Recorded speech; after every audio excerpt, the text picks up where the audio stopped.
मी आलेली आहे सासरी आणि माहेरी. तर माझ्या माहेरच्या घरी कोण राहते हे मी तुम्हाला सांगणार आहे.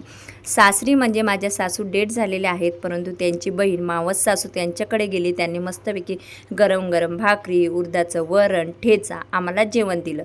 त्याच्यानंतर फायनली मी बाहेर निघाली आणि ही आहे अकोला, जिथं जास्तीत जास्त मी शॉपिंगसाठी आलेली होती.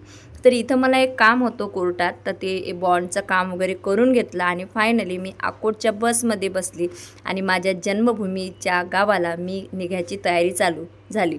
तर माझं माहेरचं जे घर आहे ना, ते वादविवादामुळे सोडलेलं आहे. तिथं कोणीही राहत नाही. हे ते कॉलेज आहे, हे ते शाळा आहे जिथं मी शिक्षण घेतलेलं आहे.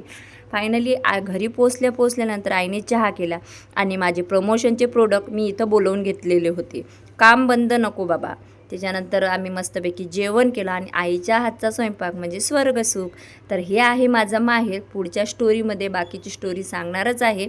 तर असा होता आजचा ब्लॉग. आवडल्यास लाईक करा आणि मस्तपैकी नंतर झोप घेतली. हे आहे माझं हक्काचं घर. हे खाली आहे, इथं कोणीही राहत